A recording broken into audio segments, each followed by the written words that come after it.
Get that camera the away from me. How dare you? I think Matt Shackman was doing an interview, and when he was speaking about Reed, there is something that happens within the comics that he sort of, what do you call it? Not commissioned, but drawn in by the Avengers family and asked to be put in a leadership position. But it is something that happens in the comics. It isn't necessarily something that my character's future entails. One sentence. That's all it took to light a fuse that would burn across Marvel fandom, ignite headlines, and leave two of Hollywood's biggest stars staring each other down in front of hundreds of thousands of people. A single word, really. Stupid. That's what Pedro Pascal called the Avengers. And he said it not in a late-night interview, not buried in a magazine feature, but in real time, on Instagram Live, with Robert Downey Jr. sitting right across from him. No. I was really bad at the game. It's not a skill that I developed.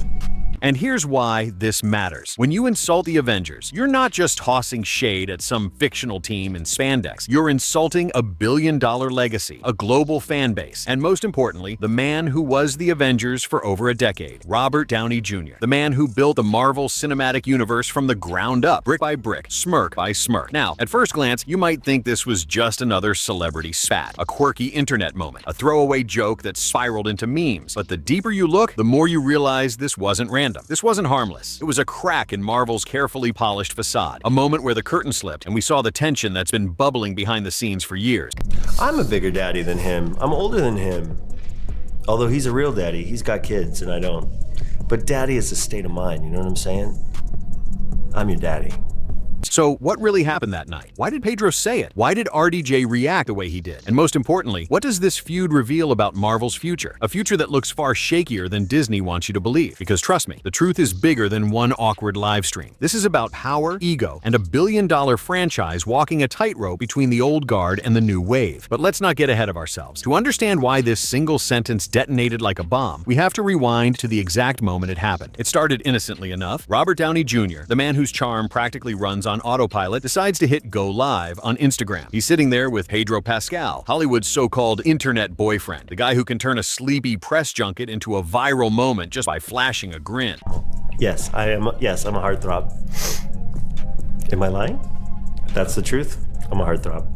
On paper, it's the perfect duo. The elder statesman of the MCU and the incoming golden boy, about to step into Marvel's sacred inner circle as Reed Richards in Fantastic Four. The setup couldn't have been more standard. Two actors messing around, trading light banter, dropping a few harmless teases about upcoming projects. Fans were loving it. The comment section buzzing like a slot machine. Usernames flying past at light speed. Emojis filling the screen. It was supposed to be fun, disposable, a sugar rush for the fandom. And then Robert asks the question. The kind of question actors get asked at every Comic-Con panel, every junket, every fan Q&A. So, Pedro, do you think Reed Richards could outsmart Tony Stark? Now, the safe answer here is obvious. It's basically PR 101. You hype both characters, you crack a joke about them working better as a team. You maybe toss in a wink at the fans. Easy, harmless, boring. But Pedro didn't give the safe answer. He didn't even give a diplomatic one. Instead, he leaned back, smirked, and said the line that would change the night. Well, I mean, Tony Stark is great and all, but the Avengers? They're kind of stupid. It isn't necessarily something that my character's future entails. Just saying it's a little bit of a,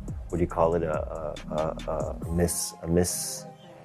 The reaction was instant. You could almost feel the air leave the live stream. For a split second, even Robert Downey Jr. froze. That trademark smirk slipped, replaced by something sharper. The chat exploded, fans clipping the moment before Pedro even finished laughing. Within minutes, Pedro versus RDJ was trending on Twitter, X, and edits of the meltdown were already circulating on TikTok. Here's the thing, Pedro wasn't wrong. The Avengers have made questionable choices, catastrophic ones even. From Ultron's creation to the fallout of Civil War, their so-called heroism has left trails of destruction in its wake. Fans have debated for years whether Earth's mightiest heroes are actually good at their jobs. But saying it out loud, in front of RDJ, was like spitting on holy ground. And Robert didn't let it slide. He leaned in. Wait, did you just call the Avengers stupid? Pedro tried to laugh it off, but Robert wasn't smiling anymore. He pushed, telling Pedro to say it again with your chest so everyone here can clip it. And clip it they did. The internet went wild. Reaction videos, memes, think pieces, Reddit threads filled with conspiracy theories. Was it real beef? A scripted PR stunt? Or the first glimpse of a real fracture inside inside Marvel's golden family. Because if you looked closely, this wasn't just friendly banter anymore. This was two actors circling each other, one defending a legacy, the other staking his claim in the future. And here's where it gets even messier. This wasn't the first time Pedro let his unfiltered side slip. In fact, it's part of a pattern. Which brings us to the next chapter of the story. To understand Robert Downey Jr.'s reaction, you have to understand what the Avengers mean to him. This isn't just another role in a long Hollywood career. This is the role, the one that resurrected his career, turned him into a global icon, and redefined superhero movies forever. When Pedro called the Avengers stupid, he wasn't just roasting some fictional team. He was throwing shade at the decade Robert spent carrying Marvel on his back. Think about it. Iron Man wasn't just a movie. It was a risk. Back in 2008, nobody thought Marvel could pull off a shared cinematic universe. Studios laughed at the idea. Fans doubted it would last past a sequel. And Robert, at the time still rebuilding his career after years of personal struggles, became the face of that risk. He didn't just play Tony Stark, he was Tony Stark. He brought swagger, vulnerability, humor, all the things that made the character work. And in doing so, he built Marvel's empire, billion-dollar box offices, a cultural juggernaut that defined an entire era of cinema. The MCU isn't just movies to him, it's his legacy. So when Pedro tossed out that word, stupid, it hit different. It wasn't witty banter, it was disrespect. It was MCU blasphemy. And Robert responded the way Robert always does, with surgical precision. Instead of raging, he started stacking receipts, reminding Pedro of his own flaws, bringing up moments from Pedro's Vanity Fair lie detector interview, joking about Pedro failing at the Last of Us video game, quoting Pedro's infamous daddy comment about Oscar Isaac. It was bloodsport disguised as banter. Fans in the chat noticed the shift. This wasn't RDJ being playful. This was RDJ defending a kingdom. Every jab he threw back wasn't just about Pedro. It was about protecting the mythos of the Avengers, and by extension, himself. And here's the kicker. Robert's not just any actor in Marvel. He's Marvel's elder statesman, the one everyone looks to, the one Kevin Feige himself has said was the foundation. If Robert takes offense, it matters. If Robert feels disrespected, it echoes through the entire cast. Which is why for Marvel insiders, this was terrifying. Because if the old guard and the new blood can't coexist, that's not just drama, that's a branding nightmare. And the truth is, Pedro's comment wasn't as careless as it looked. Because if you know Pedro Pascal, you know he doesn't accidentally say things. But that's where we'll pick up next, with the side of Pedro the public doesn't always see. The side that thrives on chaos. The side that knew exactly what he was doing. Here's the thing about Pedro Pascal. For every cautious, measured answer he gives in a press junket, there's another side of him. The side that lives for unfiltered chaos. On camera, Pedro knows how to play the role of the charming, self-deprecating star. He'll dodge spoilers with a goofy grin, crack jokes about being bad at video games, or downplay his own talent like he's just stumbling into success. Fans eat it up. He feels real, relatable, like the guy next door who just happens to headline billion-dollar franchises. But look closer, and you'll see a different pattern. The Vanity Fair polygraph interview. The infamous "I'm your daddy" exchange. The countless times he's gone viral not for polished PR answers, but for moments where he teeters right on the edge of saying something he shouldn't. That's not an accident. That's Pedro's brand. He thrives in live environments because live means unfiltered. No editor, no publicist whispering in his ear, no studio executive cutting the tape. Just raw Pedro. Unpredictable, candid, and sometimes confrontational. And fans, they love that. Because in an era where every actor feels like they're reading from the same script, Pedro feels like the wild card. But here's the danger. Studios hate unpredictability. Marvel especially runs on control. Every press tour, every red carpet, every panel at Comic-Con is choreographed down to the millisecond. Actors are trained not to spoil plots, not to create headlines, not to go rogue. Marvel doesn't like chaos, and yet Pedro thrives on it. That's why the Instagram Live moment was so explosive. Because for Pedro, calling the Avengers stupid wasn't a slip. It was a performance, a perfectly timed bomb that he knew would detonate. Think back to the way he said it. The smirk, the lean-back posture, the casual delivery that dared Robert to push back. That's not nervousness, that's confidence. That's a man who knows exactly how to bait the internet. Because here's the truth. Pedro Pascal doesn't just stumble into viral moments. He engineers them. His whole career resurgence has been built on being the internet's favorite chaos agent. The memes, the fan cams, the TikTok edits. They don't come from carefully crafted PR campaigns. They come from him being just unpredictable enough to keep everyone watching. And in that live stream, he brought the same energy he brought to the lie detector test when he declared himself a heartthrob with zero hesitation. The same energy he had when he casually one-upped Oscar Isaac with a daddy line. It's competitive, it's cheeky, and it's designed to spark a reaction. This time, though, the reaction wasn't just laughs and memes, it was Robert Downey Jr. narrowing his eyes, sharpening his smirk, and deciding to play the game too. And that's when a playful jab turned into a symbolic battle. Not just between two actors, but between two generations of Marvel itself. To really understand why this live stream hit the way it did, you have to zoom out. Because this wasn't just Pedro versus Robert. This was the new Marvel versus the old Marvel. Robert Downey Jr. isn't just an actor in the MCU, he is the MCU. His Iron Man was the foundation, the tone setter, the spark that lit the fuse back in 2008. 2008. For a decade, he was Marvel's leading man, the face on the posters, the voice that opened the trailers. When you thought Marvel, you thought Iron Man, you thought Robert. But here's the uncomfortable truth Marvel doesn't like to admit. That era is over. Endgame closed the book on the original Avengers. The old guard is gone. And now Marvel is desperate to rebuild its empire with a new wave of stars. Enter Pedro Pascal, cast as Reed Richards, a role Marvel hopes will anchor the next phase of its cinematic universe. On paper, this should be seamless. The torch passed gracefully from one era to the next. But in practice, it's messy, because legacies don't fade quietly. We've seen it before. Brie Larson stepping in as Captain Marvel sparked whispers of tension with the older cast. Anthony Mackie taking the shield as Captain America brought debates about whether the old guard would embrace him fully. Every time Marvel introduces new blood, the fandom splits, the cast splinters, and the illusion of one big happy family starts to crack. The Pedro RDJ livestream wasn't just two actors bantering, it was a collision of those two worlds. Robert, the symbol of Marvel's golden age, defending the legacy he built. Pedro, the face of Marvel's rebooted future, openly roasting the Avengers in front of their biggest offender. Fans noticed. Comment sections lit up with lines drawn in the sand. Team RDJ saying Pedro was disrespectful and out of line. Team Pedro saying he was only voicing what fans had already been whispering, that the Avengers made a lot of dumb choices and maybe it's time for new leadership. But the real tension wasn't in the fandom. It was behind the scenes. Because for Marvel insiders, this wasn't just a viral moment. It was a warning sign. If the old guard and the new wave can't coexist, the entire Marvel machine is at risk of stalling. And that's exactly what the live stream revealed. The smiles, the jokes, the smirks, they couldn't hide the fact that under the surface, there's a very real divide, a generational rift between actors who built the empire and the ones being handed the keys. And while fans were laughing at memes and edits, Marvel executives were panicking, because the one thing they cannot afford right now is public proof that their so-called family is fracturing. Which is why what happened after the live stream, the private fallout, the whispered calls, the sudden scheduling changes, matters even more. And that's where the story turns from celebrity drama into something far darker for Marvel's future. The live stream ended with forced laughs, cheeky grins, and a quick pivot back to safer topics. But once the cameras shut off, the real drama started. Because here's the thing, Marvel actors don't just get to say whatever they want online. Every word, every tweet, every casual offhand remark can ripple across a billion-dollar franchise. That's why every star signs contracts with strict social media clauses. And when something like this happens, the damage control machine kicks in immediately. Multiple insiders later hinted that Robert Downey Jr. wasn't done once the live stream ended. He reportedly made a call, not to Pedro, but to Marvel's higher-ups. And if you know Robert, you know that's significant. He doesn't play the diva. He doesn't throw tantrums. But when he speaks, Marvel listens. Because without him, there is no MCU. At the same time, Pedro was on the other end of the fallout. Within hours, he was trending globally. Memes labeled him a savage for calling the Avengers stupid. Stan accounts crowned him the king of chaos. But Marvel executives weren't laughing. Suddenly, their newly minted Reed Richards was making headlines not for his role, but for a feud with the face of the old Avengers. Behind the scenes, whispers started spreading. Some cast members reportedly texted Robert, backing him up, calling Pedro reckless. Others defended Pedro, saying he was just joking, that Robert was overreacting. What was supposed to be a silly live stream became a wedge, a moment where allegiances were tested, even among the cast. But it wasn't just about feelings. Marvel is a business, and businesses care about image. Public perception is everything. And for Marvel, the optics were terrible. Instead of hyping Pedro's casting as Reed Richards, the narrative had shifted. The new face of Marvel versus the old face of Marvel. This is the nightmare Marvel has been desperate to avoid. They've already been struggling with declining box office numbers, franchise fatigue, and constant criticism that their newer projects lack the magic of the original Avengers era. The last thing they needed was evidence that even the actors themselves aren't united. And yet, that's exactly how it looked. RDJ defending the Avengers like a protective father. Pedro roasting them like an outsider eager to take the throne. Fans split down the middle, fueling a debate Marvel couldn't control. Here's where it gets even more interesting. Sources close to the situation claimed that within days, Marvel PR quietly reached out to both camps. Robert was asked to downplay his reaction, insisting it was all in good fun. Pedro, meanwhile, was nudged to spin it as a joke taken out of context. But anyone who watched the live stream knew the tension was real. It wasn't scripted. It wasn't playful. It was raw. And no amount of PR spin could erase the looks on their faces or the sharpness in Robert's tone. And so the whispers kept growing. Is Marvel's house divided? Is the torch passing failing? And more importantly, what does this say about Disney's iron grip over its stars? Because behind the jokes and memes lies a bigger problem, one that goes far beyond Pedro and Robert. It's the way Disney and Marvel use their actors, the way they turn them into brands, into spokespeople, into assets that must always toe the corporate line. And in that context, Pedro's stupid comment wasn't just an insult. It was rebellion, a crack in the system, proof that Marvel can't script everything. Which brings us to the darker truth, that Marvel's obsession with control doesn't just stifle creativity, it can break its stars. Here's what most fans don't realize. Marvel actors aren't just employees, they're investments, multi-million-dollar assets tied up in contracts that can last a decade or more. more. And with those contracts comes a level of control most actors in Hollywood never experience. Think about it. For years, Marvel has required its stars to keep the strictest NDAs in the industry. They're told what they can and can't say, when they can post on social media, even what appearances they're allowed to make. Entire press tours are scripted down to the minute. Every joke, every off-the-cuff comment is carefully rehearsed. For some actors, this is a dream. Guaranteed paychecks, global fame, red carpet premieres. But for others, it becomes suffocating. You're no longer just yourself. You're your character. You're Iron Man or Captain Marvel or Reed Richards. And if you ever dare to step out of line, to say something the corporation doesn't approve of, the backlash is swift. We've seen it before. Scarlett Johansson clashing with Disney over her Black Widow contract. Anthony Mackie speaking candidly about pay disparities. Even Brie Larson, whose every word online sparked outrage, became a lightning rod not just for fans, but for Marvel itself. Disney's formula is simple. Actors are assets, and assets must be controlled. Which is why Pedro's comment about the Avengers wasn't just embarrassing. It was threatening. If one of Marvel's biggest new stars could openly roast their flagship team, what does that say about their ability to control the narrative? And here's the irony. The very thing that makes Pedro so beloved, his unpredictability, his chaotic energy, his refusal to always play by the script, is exactly what makes him dangerous to Disney. Because you can't package chaos, you can't predict it, and you definitely can't stop it from going viral. That's why the live stream felt bigger than just banter. It exposed the cracks in Marvel's empire. The fact that their stars aren't just characters on a screen. They're people with egos, rivalries, and sometimes the urge to bite the hand that feeds them. And for Robert Downey Jr., who has always played the perfect Marvel soldier, that's unacceptable. For him, the Avengers aren't just a paycheck. They're sacred. They're legacy. Watching Pedro roast them wasn't just insulting. It was a reminder that the era he built is already being dismantled. And for Pedro, maybe that was the point. Maybe this was never about Tony Stark or Reed Richards at all. Maybe it was about shaking the cage, about reminding the world,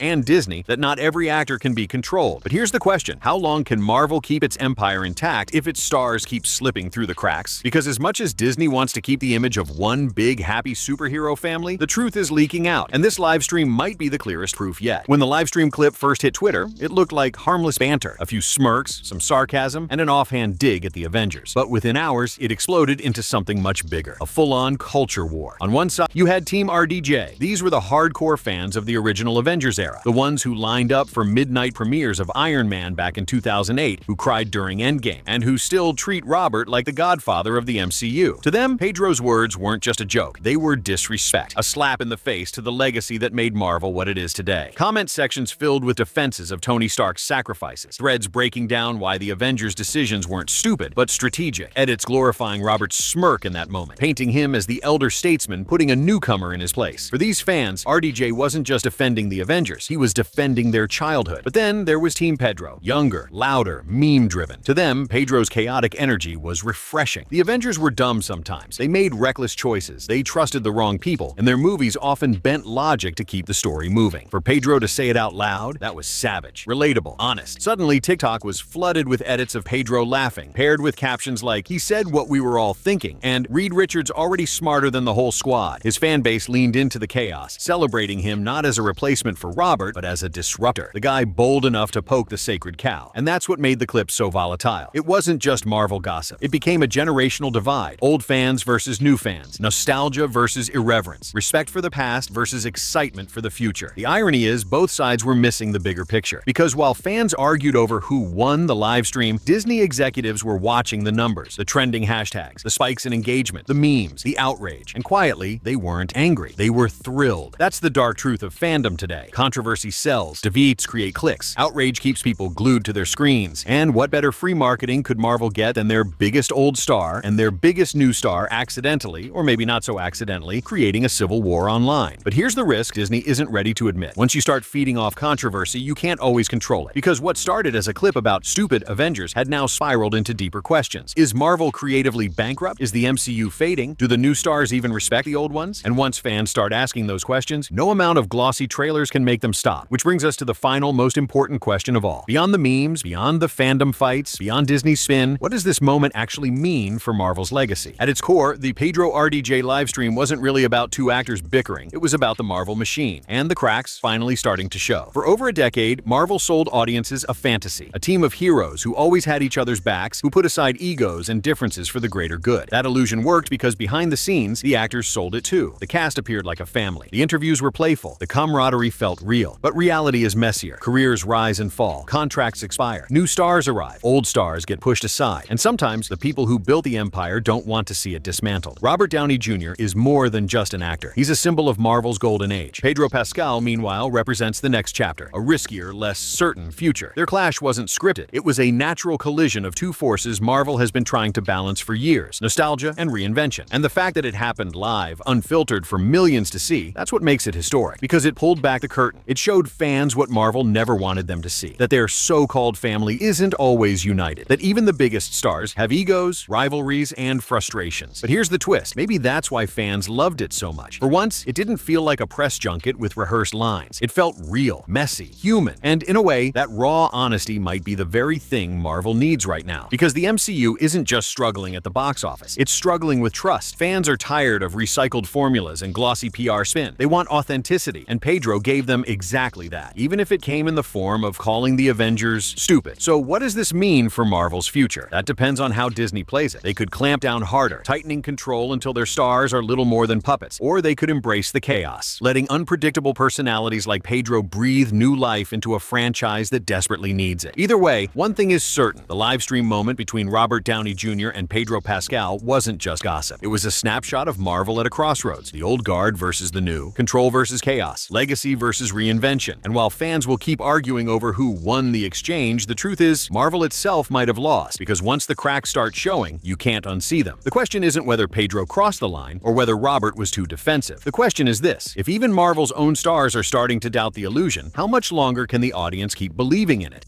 And is this possibly the last time that you're Captain America? It is. Bob Iger makes 400 times what his lowest worker is. And I think that's a shame, Bob. Now at a juncture where I can say no. I don't want to make another. No. I don't know. Does anyone want me to do it again? Asked me to do a season 2, and they offered me half the money. I'm like, wow, it's going to take me twice the amount of work for half the amount of money. Black Widow star Scarlett Johansson is now suing Disney. Natalie AI thing seems utterly preposterous and ridiculous, and even for an MCU show, I'm finding it to be a little bit of a bridge too far to go. The heist crew, all lame. Every single one of them, all lame. Marvel Studios was once untouchable. For over a decade, it dominated Hollywood with billion-dollar box office records, a loyal global fandom, and a universe so interconnected it became a cultural phenomenon. But today, that empire is showing cracks, deep ones. Not just a single flop, not just one bad review, but a chain reaction that's sending shockwaves through the entire industry. The very actors who carried the Marvel Cinematic Universe to the top are walking away, one after another. And what triggered it? Not a massive scandal, not a studio fire. No, the spark came from something much smaller, and that's what makes it so shocking. It wasn't Avengers: Endgame, the film that wrapped up a decade-long story. It wasn't Spider-Man, the fan-favorite character tangled in legal battles. The breaking point came from a Disney Plus spin-off called Ironheart, a series Marvel hyped as the future of its universe, but which instead became the symbol of its downfall. Now, the headlines say Marvel is reassessing, but behind closed doors, what's really happening is panic. Entire productions have been delayed, others canceled. Executives are scrambling, fans are drifting away, and the actors, the ones once treated like modern-day legends, they're walking out publicly, decisively, and in some cases with no intention of ever coming back. So how did Marvel go from cultural dominance to near collapse in just a few years? To understand the full picture, we need to rewind to the moment the first domino fell. Because while Ironheart was the spark, the real damage began when Marvel turned its back on one of its most loyal Avengers. When Marvel first announced Ironheart, it should have been a slam dunk. A brilliant young inventor building her own high-tech suit of armor, a natural successor to Iron Man, and a character with endless potential. On paper, it looked like a way to bring fresh life into the MCU, to bridge the old with the new. But instead of a triumphant passing of the torch, Ironheart became the hill Marvel chose to go on. She's practically begging, those folks at MIT, like, dang, like, okay, I may have done some stuff, but let me, like, I can do this. From the beginning, insiders say Marvel knew the risks. Executives anticipated backlash. Some fans were fatigued by too many spin-offs. Others were skeptical of new characters replacing beloved ones. And yet, instead of slowing down, Marvel doubled down. They pumped money into promotion, framed the show as the next big chapter, and tied its success to the legacy of Robert Downey Jr.'s Iron Man. The problem? Audiences could feel the disconnect. Promotion felt corporate and hollow, almost like Marvel was forcing fans to care instead of giving them a reason to. Dominique Thorne, the actress cast as Riri Williams, tried her best to sell the vision, but even in press interviews, her weariness seeped through. Instead of the confidence of a star leading a franchise, there was hesitation, almost pleading, "Take this seriously, please." And then came episode 3, the moment that truly broke people. Instead of portraying Riri as a clever, resilient hero in the making, Marvel leaned into trauma, rage, and violence. Fans called it cheap, critics called it shallow. Even Thorne herself herself admitted the scene felt off, like the point wasn't to show Riri's strength, but to weaponize her pain. For many, Ironheart wasn't just disappointing television. It was the moment Marvel's formula officially cracked. For years, the studio had relied on flashy visuals, quick quips, and pain as relatability, but this time, it didn't land. Instead of creating excitement for the future, it exposed how out of touch Marvel had become. The fallout was immediate. Online discourse turned ugly, fan forums filled with frustration. But the deeper problem wasn't the show itself, it was Marvel's silence. Where were the big names defending it? Where was Kevin Feige's signature hype? For WandaVision, Loki, and Falcon, and the Winter Soldier, Marvel's A-list cast rallied in support. For Ironheart, crickets. Even Robert Downey Jr.'s brief supportive clip felt strangely recycled, like a forced Hail Mary rather than genuine enthusiasm. Behind the scenes, the cast noticed. If Marvel wasn't willing to fully stand behind their own project, why should the actors? And as those doubts began to grow, one Avenger in particular decided enough was enough. Jeremy Renner was never Marvel's flashiest star. He wasn't Iron Man, Captain America, or Thor, but he was consistent, dependable, the kind of actor Marvel could rely on to show up, deliver, and never stir controversy. Even after his snowplow accident, a tragedy that nearly ended his career, Renner made it clear he was still willing to put on the Hawkeye mantle if Marvel wanted him back. So when the studio approached him about a second season of Hawkeye, Renner expected a fair offer. Instead, what he got was insulting. Sorry,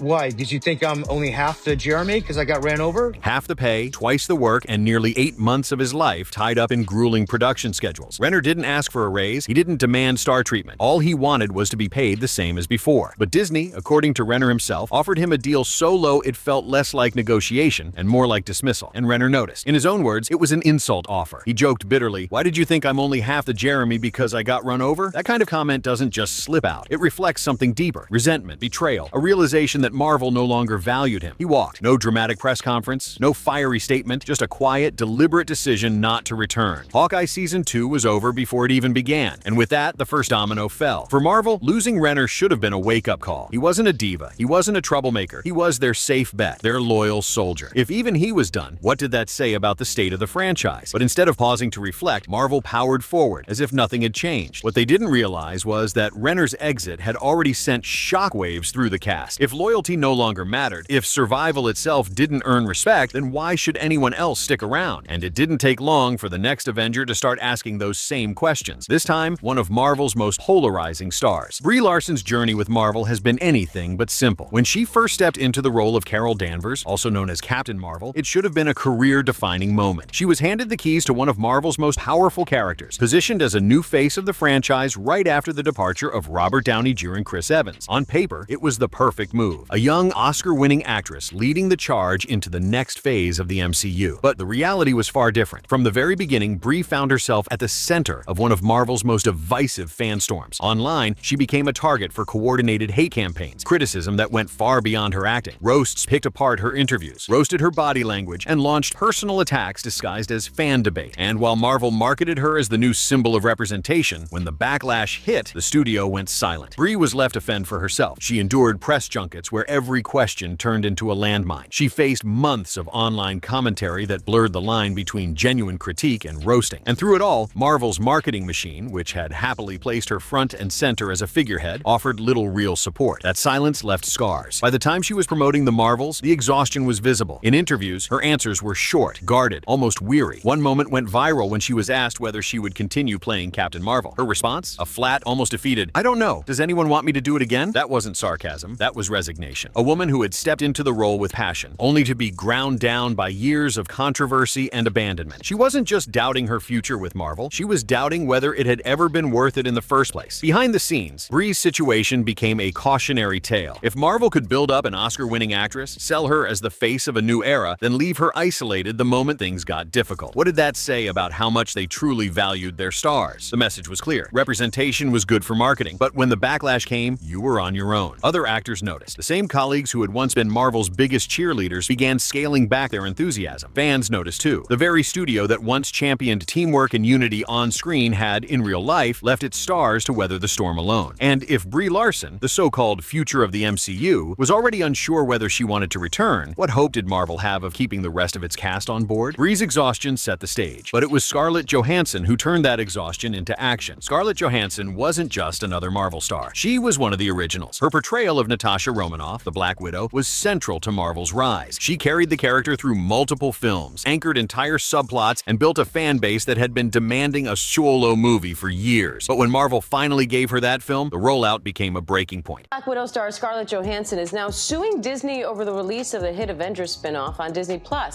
She says releasing the film on the streaming service was a breach of her contract, allegedly saving Disney and Marvel from paying her what the company would have owed her from a sole box office release. Lawsuit filed Thursday says with the bulk of Ms. Johansson's compensation being tied to box office receipts, Disney knew that the cannibalization of such receipts by Disney Plus would save Marvel, and by extension Disney, very large amounts of money that it would otherwise owe Ms. Johansson, adding her team's attempts to reach an understanding were ignored. Instead of honoring her legacy with a blockbuster send-off, Disney pushed Black Widow to streaming during the pandemic, a move that directly slashed Scarlett's box office bonuses. For her, it wasn't just lost money, it was a breach of trust. So she did something Marvel actors had never done before. She sued. The lawsuit shocked Hollywood. A Marvel star suing Disney, the studio that had turned her into a global icon? At first, Disney tried to spin it. They released statements implying Scarlett was being unreasonable, even selfish given the circumstances. But those PR tactics backfired. Industry insiders rallied behind her. Fans pointed out that she was fighting not just for herself, but for fair treatment in an industry that often leaves actors powerless against corporate decisions. And in the end, Scarlett won. Disney settled, and she walked away with far more than just money. She walked away with a statement. Marvel wasn't untouchable. The studio could be challenged and beaten. For Johansson, the lawsuit was a mic drop. In later interviews, she spoke with carefully chosen words, but her meaning was crystal clear. I'm really happy that no one else will have to deal with what I had to deal with. That wasn't just reflection, it was a warning. Behind the scenes, the ripple effects were enormous. Other actors started reassessing their contracts. If Scarlett had been burned after a decade of loyalty, what did that mean for everyone else? Rumors swirled about closed-door conversations among the cast, hushed discussions about whether the studio could still be trusted. And Marvel? Their response wasn't to rebuild trust. It wasn't to improve contracts or mend relationships. Instead, they doubled down. They tightened their deals, reduced back-end participation, and made it harder for actors to share in the success of their projects. In short, they learned the wrong lesson. For the original cast, Scarlett's exit was a turning point. She had been there from the beginning, fought alongside them on screen and off, and now she was gone. Not because her character's story had ended, but because the studio itself had sabotaged her trust. That reality hit the others hard. If Marvel could turn on Scarlett, the woman who helped build the MCU from the ground up, then nobody was safe. Not Chris Hemsworth, not Mark Ruffalo, not Elizabeth Olsen, not Simu Liu. And as they watched her walk away with her head held high, more and more of them began wondering whether it was time to do the same. Marvel had always prided itself on being a family, but after Scarlett Johansson's lawsuit, that illusion shattered. And with that, the exits began accelerating. The MCU wasn't just losing characters, it was losing the very people who gave those characters life. When Jeremy Renner walked and Scarlett Johansson sued, those moments made headlines. They were loud, public fractures in the MCU machine. But what came next was even more devastating for Marvel. The slow, quiet retreat of the rest of its stars. Chris Hemsworth, the god of thunder himself, once said he'd keep playing Thor until the audience got sick of him. But after Thor, Love, and Thunder, something shifted. Instead of the usual confident sound bites, Hemsworth went silent about his Marvel future. No enthusiastic interviews, no playful jokes about Thor 5. Instead, he began talking openly about wanting to step back, about focusing on different projects, about maybe even retiring sooner rather than later. For fans, that was a shock. For Marvel, it was a warning. If even their most bankable, fan-favorite star was hesitating, something was deeply wrong. Mark Ruffalo, meanwhile, played the good soldier. He showed up at events, cracked jokes, teased fans about spoilers, but behind the scenes, his tone was changing. Ruffalo had long been one of the most vocal advocates for Marvel to treat its visual effects teams better. He'd seen firsthand the long hours, the impossible deadlines, the fix-it-in-post culture that left artists burned out. But every time he raised those concerns, insiders say he was shut out. Executives brushed him off, treating VFX complaints like background noise. Eventually, his public comments became vaguer. Asked about Hulk's future, he would smile, nod, and say something non-committal. We'll see. Translation, don't count on it. Then came Elizabeth Olsen. Wanda Maximoff had gone from a side character to one of Marvel's most complex, beloved figures. Her arc in WandaVision turned her into a household name, and fans assumed she'd be central to Marvel's next big phase. But Olsen herself, she wasn't so sure. In interviews, she admitted she had no Marvel projects lined up. She spoke candidly about being done for now, about wanting to step away and pursue smaller, more meaningful work. For a character once set up as the MCU's emotional core, her distance spoke volumes. And then there was Simu Liu. When Shang-Chi and the Legend of the Ten Rings premiered, Simu was Marvel's loudest cheerleader. He flooded social media with hype, promoted the film relentlessly, and seemed genuinely excited about his place in the MCU. But fast forward a year, and his tone had changed. The constant Marvel tweets slowed to a trickle, then stopped altogether.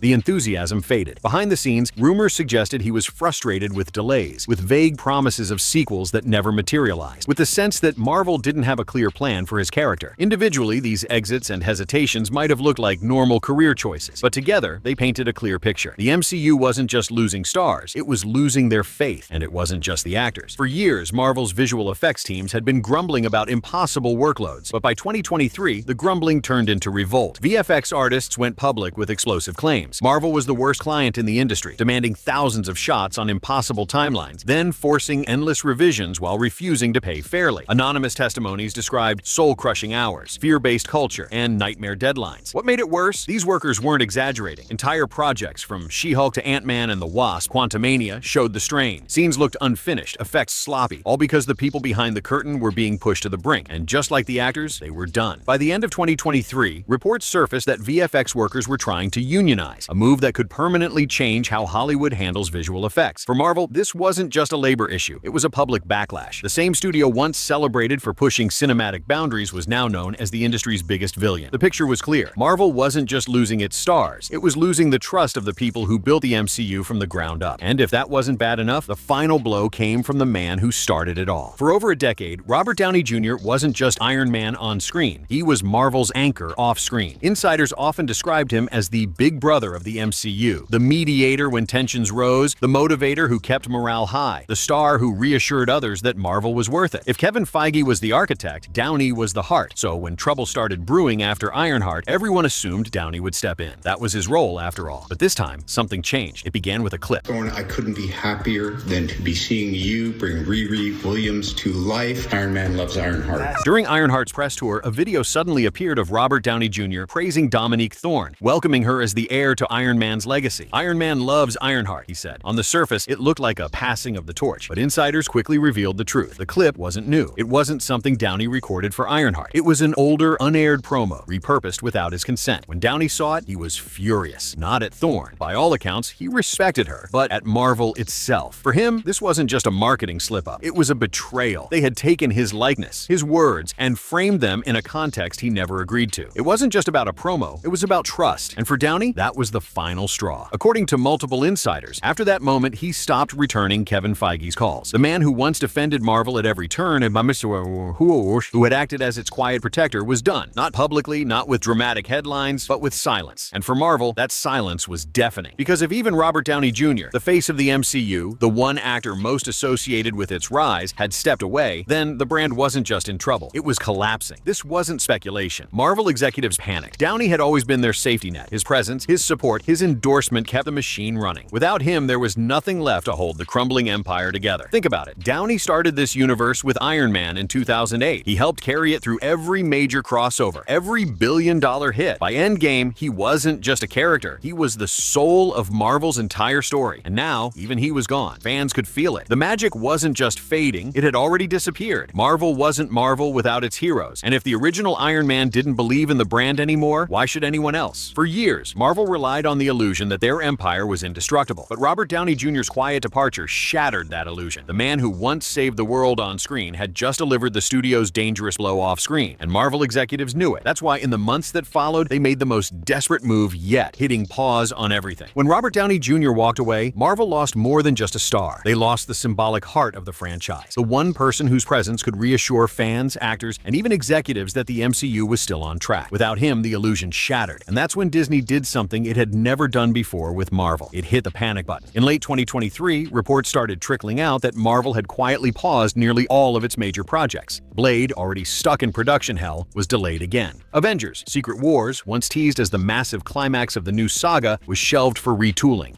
Fantastic Four, which was supposed to relaunch the next big wave of excitement, had no firm production schedule at all. And dozens of smaller Disney Plus series were either delayed, reworked, or pushed into development limbo. Marvel claimed it was reassessing strategy, but insiders painted a different picture. This wasn't strategy. This was paralysis. Executives weren't refining plans. They were scrambling, unsure of what story to tell, unsure of which stars were even willing to return, unsure of whether audiences cared anymore. It wasn't just about movies. Disney had been leaning heavily on its streaming platform, Disney Plus, to carry Marvel into the future. But instead of deepening the lore, the endless shows diluted it. Characters who once felt larger than life became watered down, spread thin across side stories no one asked for. What was once special started to feel routine, even disposable, and fans noticed. Attendance dropped. Disney Plus viewership declined. For the first time in over a decade, Marvel wasn't dominating the cultural conversation. It was struggling to even stay relevant. Behind the scenes, panic spread. One insider described the mood as frozen. Meetings dragged on without decisions. Writers were asked to draft scripts that might never be shot. Directors signed on to projects that kept shifting under them. Visual effects teams were told to prepare for deadlines that might be canceled at any moment. Marvel had always operated like a well-oiled machine, with Kevin Feige pulling the strings and everyone else following the plan. But now, even Feige seemed to be losing his grip. Scripts were being greenlit without proper showrunner approval. Storylines were adjusted to fit quarterly business goals